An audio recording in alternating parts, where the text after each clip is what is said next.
ಅಣ್ಣ ಒಂದು ಟೀ ಕೊಡು. ಸರಿ ಅಣ್ಣ, ತಗೊಳ್ಳಿ ಅಣ್ಣ. ಅಣ್ಣ ಒಂದು ಟೀ ಕೊಡೋಣ. ಕೊಟ್ಟೆ ಇರಿ ಅಣ್ಣ, ತಗೊಳ್ಳಿ ಅಣ್ಣ.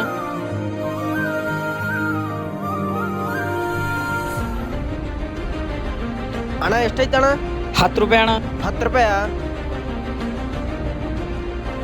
ಆಗಿದೆ ಅಣ್ಣ. ಸರಿ ಅಣ್ಣ. ಬ್ರೋ ಒಂದು ನಿಮಿಷ ಇಲ್ಲಿ ಬನ್ನಿ. ಅಣ್ಣ ನಿಮಗೆ ಅಮೌಂಟ್ ಬಂದಿದೆಯಲ್ಲ ಅಂತ ಒಂದ್ಸಲ ಚೆಕ್ ಮಾಡ್ಕೊಳ್ಳಿ. ಹಾಂ, ನೋಡ್ತೀನಿ ಅಣ್ಣ. ಫೋನ್ ಪೇ ಮಾಡಿದೇನಲ್ಲ ಅಣ್ಣ, ಇನ್ನೂ ಬಂದಿಲ್ಲ. ಹೆಂಗಣವೆಲ್ಲ ಫೋನ್ ಪೇ ಅಲ್ಲಿ ಸ್ವಲ್ಪ ಫೇಕ್ ಆ್ಯಪ್ಸ್ ಬಂದಿವೆ ಅಣ್ಣ. ಇವಾಗ ಫೋನ್ ಪೇ ಅಲ್ಲಿ ಹೆಂಗ್ ಅಮೌಂಟ್ ಕಟ್ ಆಗುತ್ತೋ ಇದ್ರಲ್ಲಿ ಕೂಡ ಹಂಗೆ ಕಟ್ ಆಗುತ್ತೆ. ನೀವ್ ಏನ್ ಮಾಡ್ಬೇಕಂದ್ರೆ ಯಾರಾದ್ರೂ ಪೇ ಮಾಡಿದ ತಕ್ಷಣ ಫೋನ್ ಪೇ ಅಲ್ಲಿ ಒಂದ್ಸಲ ಚೆಕ್ ಮಾಡ್ಬೇಕು ದುಡ್ಡು ಬಂದಿದೆ ಇಲ್ಲ ಅಂತ. ನೀವು ಕೂಡ ಮೋಸ ಹೋಗ್ಬೇಡಿ. ಯಾರಾದ್ರೂ ಫೋನ್ ಪೇ ಮಾಡಿದ್ರೆ ಆಗಿದೆ ಇಲ್ಲ ಅಂತ ಒಂದ್ಸಲ ಚೆಕ್ ಮಾಡ್ಕೊಳ್ಳಿ. ತುಂಬಾ ಥ್ಯಾಂಕ್ಸ್ ಅಣ್ಣ. ವಿಡಿಯೋ ಇಷ್ಟ ಆದ್ರೆ ಲೈಕ್ ಮಾಡಿ, ಹೇಗಿದೆ ಅಂತ ಕಾಮೆಂಟ್ ಅಲ್ಲಿ ಹೇಳಿ.